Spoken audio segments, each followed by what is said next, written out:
In our Ruby episode, we covered how France was in dire need of handguns during World War I. Lucky for them, an unconventional but reliable design was starting to pile up in inventory in the US. The relative newcomer, Savage Arms, was going to war.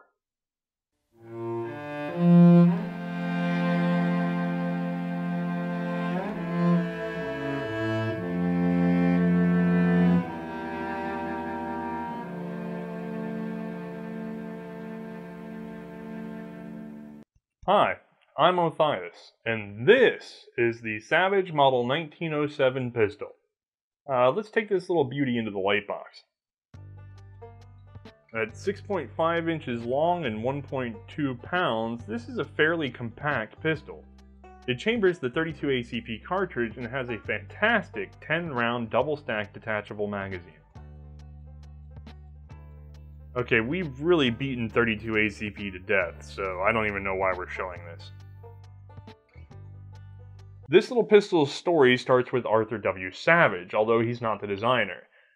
He was born in Jamaica, he was educated in England, moved to the US, he was a world traveler, and he became an inventor as an adult, and he took to it pretty well. He had ideas sort of in all directions, he wasn't limited to firearms.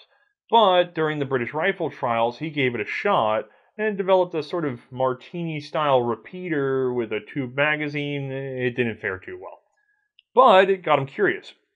So he would eventually invent a gun that would go on to become the famous Savage Model 1899 lever action. That's a whole other story. With that gun, he started his factory. And after that, he sort of falls away, because by 1905, that wanderlust had hit him, and he left his directorship with the company to move out west to play with other ideas. Alright, at that same relative time, right as he's on his way out, we've got another man in Philadelphia, Searle. And Albert's designing a family of pistols. Now, his first pistol design, submitted for patent in 1903, was fairly bland. While he never developed it further, he did retain three key features. There's no screws in the assembly, just the grips. The magazine release is at the toe of the grip, and it has a double-stack magazine. Searle saw that exploding pistol market in the US, the 32 ACP revolution that we've been talking about for a while now, and he wanted a piece. But he also wasn't a fool. He really thought he needed to have a pistol that could apply in two directions. As a matter of fact, he's sort of like a one-man Mauser in this situation, because what he's doing is he's at the cusp of envisioning a pistol family, just like we talked about with the Mauser 1914. So Searle envisions a gun that can serve both in a military trial, for large batch contracts, and be sold sort of levelly commercially over the years. And what he comes up with is, almost in the first go, this pistol. The big key feature is that it has what he's marketing as a locked breech, but we'll get that in a moment. He has it all ready by 1904, and he's given his patent in 1905. Now, his business manager, William Condit, he manages to make contact with Savage, and they're interested in entering the 32 ACP market, so as they're talking about this, and again, the conversation is, it also can be scaled up, the US government steps in. Not into their deal, but rather it releases a notification that there will be trials for a new military handgun. Now, this is supposed to be in 1906, but it gets postponed slightly to January of 1907, which is perfect because Searle is roped into Savage quickly and put to work right away and barely makes it in time with a 45 ACP design of his own. This 8-shot pistol had a pretty neat lanyard loop and otherwise behaved a lot like the gun we're going to discuss in a moment, and really we'll talk about it another day if we get the chance. It competed with the Colt, 45 Luger, Webley Fosbury, Grant Hammond, and many more. Only the Colt and Savage progressed, however. Searle might have been proud of his design going through that first trial, but unfortunately now the US wanted 200 pistols to test for the second round. And that's an expensive proposition. You're going from a tool room sample to production. And the investments for all that tooling is huge, especially if you aren't really sure that you can compete with Colt. So, Savage backs out of the second round. And in this case, some others step in, notably Luger, and they progress to the third round. Well, while that's going on, they're sort of weighing out the viability of this pistol design as a consumer pistol. And so they've sort of worked out the 32 during this second trial period when they find out that George Luger no longer has any faith in the American trial system. He thinks that his pistol is there as sort of a straw man to prop up the competition between domestic US manufacturers, and he thinks that they're not taking him seriously. So he pulls out of what would be the third wave. Now, because of their performance in the first wave and the lack of Luger, Savage is now allowed to re-enter the trials, and it does so. This time, because of its confidence in its soon-to-be 32 commercial line, it feels like, why not? I'll get the tooling, and I'll bid on both being able to make money in the commercial market and possibly making money in the military market. Unfortunately, we know that, in hindsight, Colt is going to win this one with what will become the rather famous Model 1911. Again, that's going to be another episode. A big episode. You know, if you have to be beaten, I guess it's good to be beaten by the best. Now, the production lines proved to be a boon anyway because by 1908, they started producing this pistol. It was named for the 1907 patent that sort of wrapped up the final features. Let's go ahead and cover exactly what they were making at that time, though. Alright, if we take a look, we're going to see what looks like a fairly common 32 ACP pistol, but there's some secrets hidden in here. First, I want to point out, though, look at this thing. It's gorgeous. I mean, it's almost Art Deco before there was Art Deco. All the features are very fine, checkering. You know, these great lines are all rugged lines, too, though. I mean, you'd think something that is as delicate looking at this as this would be delicate, but it's not. These are all very rugged shapes. They're just artfully done. All right, so if I bring her back around, let's see, I need to point out several features. One, we have what looks like a hammer fire system, but in actuality, it's more of a cocking lever because it's hooked directly to that firing pin. We'll get to that more in the animation where you can see it clearly through our little x-ray. The other thing I should point out is the toe release on the magazine. The earliest versions, the upper part where the ring finger is, probably would have released those pretty gently. They later put it down at the toe so there weren't any accidents. Unfortunately, this is a little bit harder to do. I'm going to poke here, pull here, and I'm going to cover that camera for a second. Sorry. There we go. This magazine is awesomely revolutionary because it's a 10-round double stack. As a matter of fact, they even marketed it under the motto of 10 rounds quick, or 10 shots quick. This sucker is way ahead of its time. We don't see something like this until World War II in other companies. And even then, it's for military technology. The commercial market really doesn't catch back onto this idea until the 70s. It's amazing that this thing was ignored for so long, even though it's right here in this pistol. All right, I'll set this aside for a moment. We'll talk about the action. Supposedly, they marketed this as a locking action, but it's more of a delayed blowback. If you pay attention here, as I pull that slide back, you're going to see the barrel rotate ever so slightly. What it's doing is it's kind of lug setting the slide. There's nothing really providing strong resistance while I'm doing it, but when we fire the gun, the twist of the bullet is set opposite of the twist of the barrel to unlock.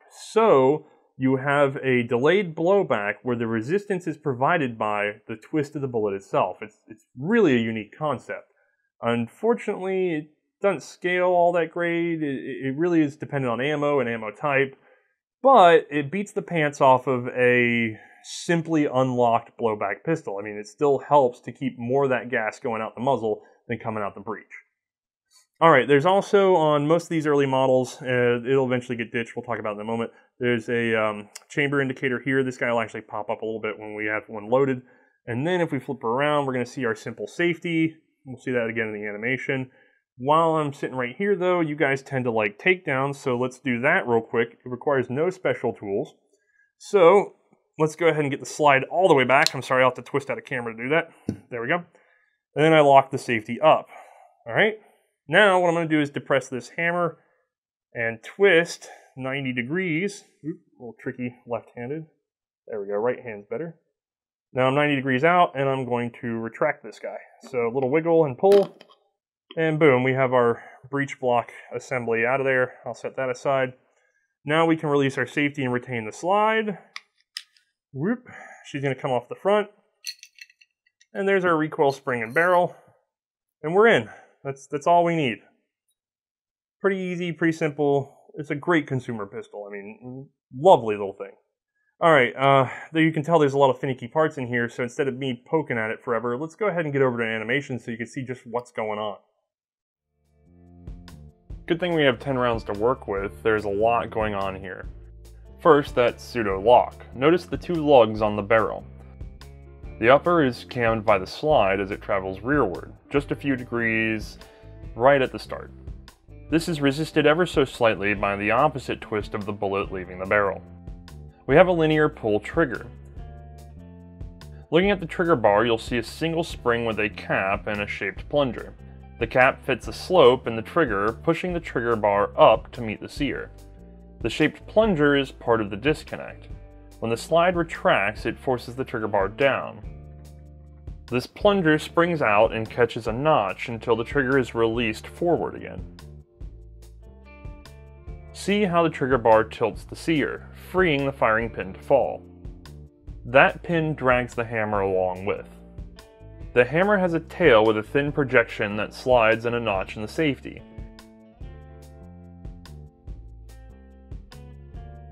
When turned, it prevents the hammer from moving, which locks the attached firing pin. Okay, let's wrap this up and get it over to Mae.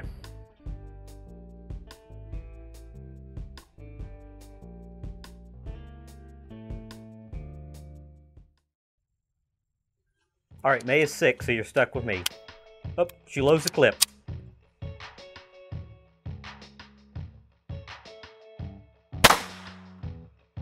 Look at the smoke. It's supposed to be smokeless.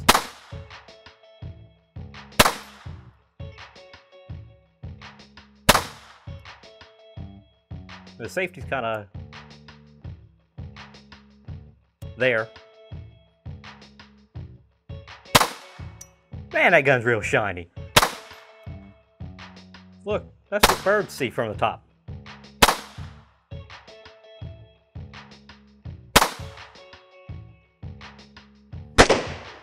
Oh, she's out of bullets. Those dots weren't there on range. Othais does those with a computer, I think. He's smart. Thank you, Mae, for that beautiful display. Alright, so we know in retrospect that this pistol did pretty well, and it's pretty famous. But Savage didn't always know that from day to day, so they wanted to stabilize this sort of roller coaster of sales where it was popular, and it was unpopular, and it was popular. So they brought in a lot of testimonials in their ad campaigns. They found famous gunmen and put them on the spot to sort of sell this gun. This would include people like Buffalo Bill Cody and William Pinkerton and Bat Masterson. More, beyond that even. And so, everywhere you turned, you were seeing ads for the handy little Savage. This did help bolster sales for a while, but again, by 1912, they started to die off once more. Now, Savage would go ahead and introduce a 380 version, which is nearly identical, in 1913. That's sort of another story. We're sticking with our 32. But, ultimately, they would be saved when war were declared. Again, we have an episode on the Ruby that covers this in better detail, but, just as a reminder, France has entered World War I, and they are desperately short on handguns. So, they've chosen the Ruby and 32 ACP, and they're also fishing around for anything else they can buy in that same chambering. This is in that same chambering. Now, at that moment, Savage happened to have 2,000 laying around in inventory unsold, and the French took them. And about 5,000 more, before they actually asked Savage to make a couple little changes. So, you have 7,000 of these guys shipped straight over, just as they are. Just like this. I mean, it's completely commercial. What the French requested, though, is two very specific things. They wanted a sort of European metric marking for the cartridge, and they wanted a lanyard ring. So you'll see the standard 1907 appear with this extra legend for 765, and right at the tail, there's going to be a little hole and lanyard added in the cheapest fashion imaginable. And with those two little changes, this exact gun became a military handgun. That's all it takes is a lanyard ring. Alright, so another 20,000 or so were sold to the French, adding up to about 27,000 total. That's a pretty big dent. Nowhere near the million or so rubies, but hey, it's something, and to be honest with you, I'd rather have this than a ruby in that war anyway. But that wasn't the only buyer. Portugal acquired roughly 1,200. You can tell those because they'll have Portuguese crests in the grips, if they're original. But a lot of them, when they were sold surplus, had commercial grips swapped in, so they've sort of been lost to time. Now, that wasn't the end of the pistol. After the war, it still proved to be a popular seller, and it would go through several revisions, staying in the commercial market, until ultimately it was dropped because of Remington's introduction of the 51. This handy little 380 started to eat up the market, and so Savage decided that they needed to compete by overhauling the entire pistol. This resulted in the model 1917, and by 1920, the 1907 was no longer being produced. It was just sort of retired quietly, phased into the 1917 production. That model is something we'll cover another day. Alright, so now that we've rounded out production for this pistol and covered its place in history, let's go ahead and get Mae's opinion on shooting the little darling. Alright, we rearranged and we let Mae back indoors. I can't decide who's prettier, this Savage or this one. But let's get one's opinion on the other. Why don't you walk us through how you felt about this thing on first sight? As much as I didn't like that comparison just now, I do have to agree with them. This is an absolutely gorgeous gun. I know they say diamonds are like a girl's best friend, but I would take this over a diamond any day of the week. I mean, just look at the contours on this. This is absolutely stunning for a gun. Now, when actually handling it actually in my grip, it feels it almost naturally falls into the palm of my hand, and I think it's because of this bell-shaped grip right here. It's so comfortable to me. Now, going into a little more my not favorite area, it does have a toe release right here that I found very difficult to operate over time. Now, I think in earlier models, Othais mentioned that it has a release a little bit higher up, and I believe that probably would have been a little more easier to manage. I'd actually like to try that at some point. The safety itself, easy enough to one hand, but I could see how over time that kind of bites your thumb a little bit. Other than that, like the slide operation, now they actually added these serrations on here. It makes it look a little bit rough, but the slide's heavy, yet I can operate it really easily. I think they did a magnificent job with this gun. Yeah, the 1907 is gorgeous, and it helps to realize that it's a low set slide. It's you don't see something that compact until you get a little bit further up into like the French 35s and later the CZ75s, that sort of class of pistols, where you have such a low set slide, and especially this early on, that's fantastic. And all these little details, they're actually quite crude forms. They're strong, they're resilient, they're not fine, breakable components. They're actually functional on top of being so attractive. It's really well thought out. I mean, it's a designer's dream. But we should probably talk a little bit about actually shooting this thing, pulling the trigger. How'd that go for you? You know, I noticed right off the bat, the trigger felt a little bit loose, but the take-up was pretty even and the break was clean, so it wasn't my favorite trigger, but not a lot bad with it, I guess. I felt the recoil on this gun, however, was really manageable. It was quite nice. Probably because of the concentric spring, it was a delayed blowback, and the low bore axis. Combining all those three things together, I felt really made the recoil manageable on this gun.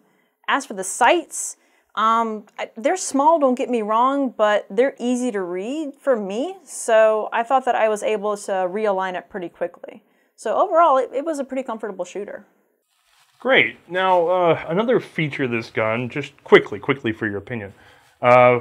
We've shot some 9-shotters. We've even managed a couple 10-shotters in there. But 10 shots of 32 ACP in such a compact form, did you like it? I mean, did you like having a small double stack, or did you feel like it made it too wide? How did it feel to grip this gun despite the double stack being crammed in such a small package? For me, I actually like the double stack magazine idea in here because taking it into battle, having more ammo, I don't see that as a bad thing. As for how wide it was, I don't think that impacted it poorly at all. If anything, I felt that helped with my grip better. I feel a very strong, firm grip on this gun.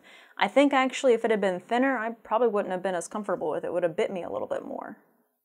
Now, surprisingly enough, despite all these fine features, this gun was intended originally, not the 32, but the basis of this gun was intended for both civilian and military trials, and it did make it to war, like we said. So, despite how beautiful and fine and nice it was to shoot, I gotta know, would you be all right with this thing on a battlefield? I actually feel pretty comfortable taking this into battle. The only real complaint I had about this gun was a little bit of a slop with the trigger at the beginning and the magazine release, but to be honest, it shot well, I handled it comfortably, the recoil wasn't bad, the sights were manageable. This gun had way more pros than cons, and I was accurate shooting with it, so yes, I would feel comfortable taking this into battle. Well, alright, a rave review for an American classic, and a gorgeous pistol to boot. You know, you'd think, looking at that, we'd find something just dire about it, but other than that toe release, it's feeling pretty good. Okay, well that wraps up another one. Announcements are after the credits, and thank you all for watching, seriously. Yeah, thank you everyone.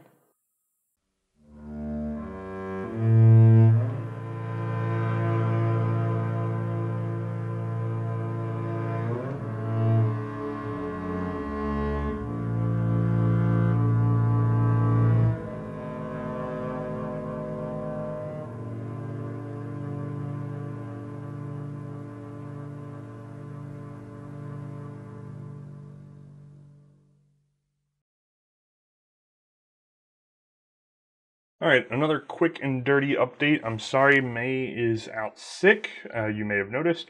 Real quick, Patreon is at 914, that's up. We have over 15,000 subscribers on YouTube. I take it that you guys are sharing the show.